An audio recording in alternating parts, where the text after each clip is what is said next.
Hello YouTube, this is MrPielil.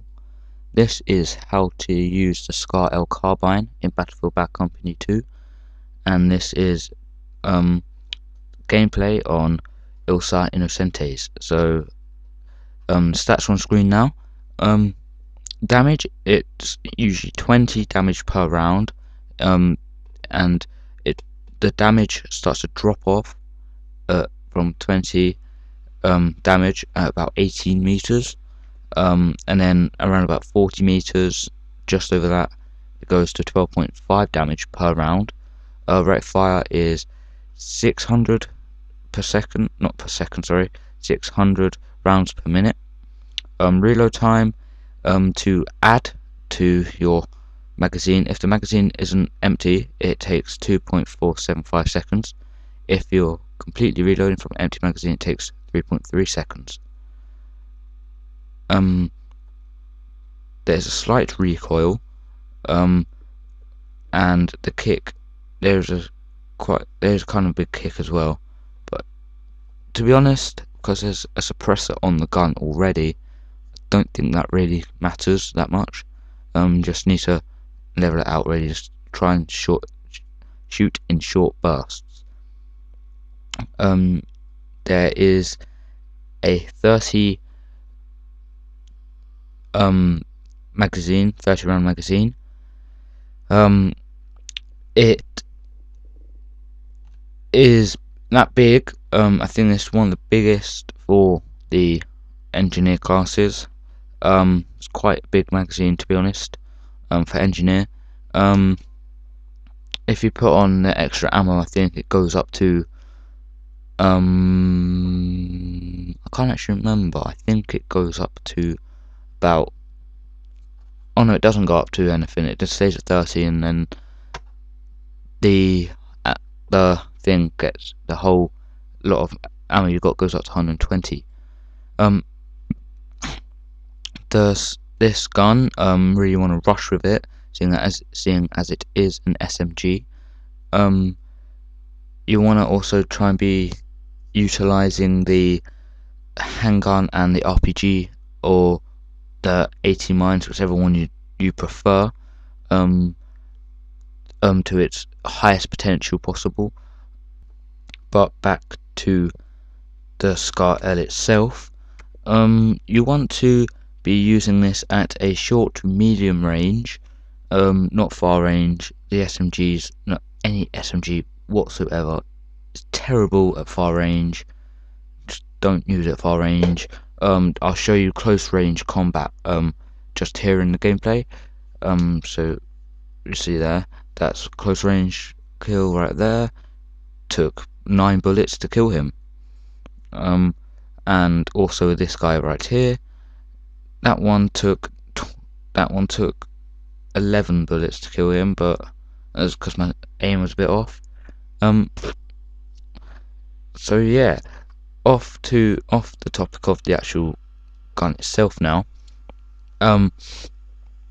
So this gameplay was recorded today, Saturday. It's going on Sunday, so yeah, it's recorded Saturday evening. Just to tell you, like, if you don't know how I plan out my videos, basically I think of what I want to do with my video, like what I want to have it as. I record it, commentate over it, render it that night, and then usually it goes up the next morning, or if the render is taking longer than usual, it'll go up that evening or possibly the next morning. I never render during the day, because when I render, it takes too long.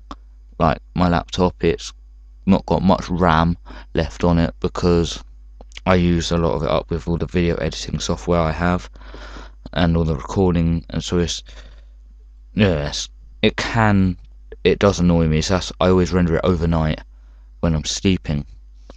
Yeah, if you haven't seen the Pacific, it's basically Band of Brothers.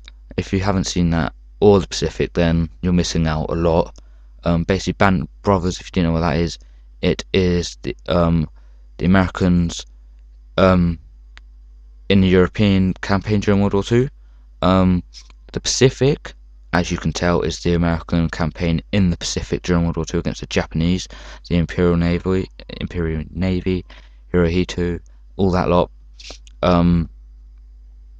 So it is really good. I've watched it about 4 times. If you don't know, Robert Leckie and Eugene Sledge, those two are the 2 main focuses of the Pacific. Also, there's John Basilone, but I don't think he released a book, seeing as he died on Iwo Jima in combat.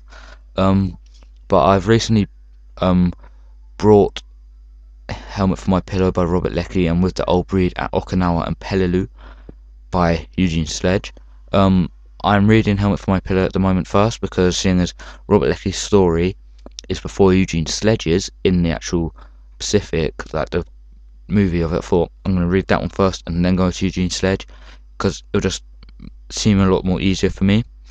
Also, Helmet for My Pillow is a smaller book than With the Old Breed. So yeah, they are thick books. Well, depends what you read.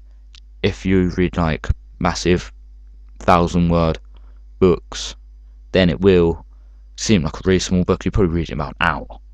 But Robert Leckie, he has a high intellect. He uses big words I do not understand, and that I probably will never understand. But hey, it doesn't really matter. He is a good writer. If you didn't know that, I think it was a few days after he got back from the actual war, he went straight back into writing for his local newspaper. He was just dedicated to it also. Yeah. So I have nothing else to talk about, so let's talk about the gameplay. So this is the 3rd and final base of Ilsa Innocentes. We have got Alpha or Bravo. I think we've got Bravo charged at the moment, and their team, I'm not being funny, they were a terrible team, seeing as I got the whole 3 bases captured during these 8 minutes. They were a terribly poor team. I joined the game and I just went at them basically throughout the whole thing.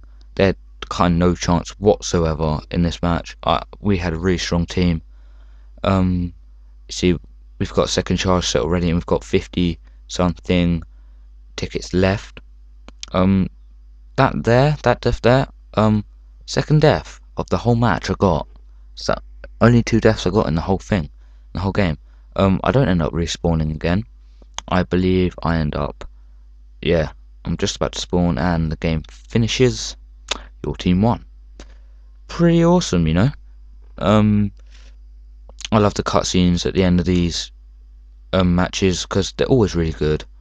It's like showing you the progress that your team has made. It's good.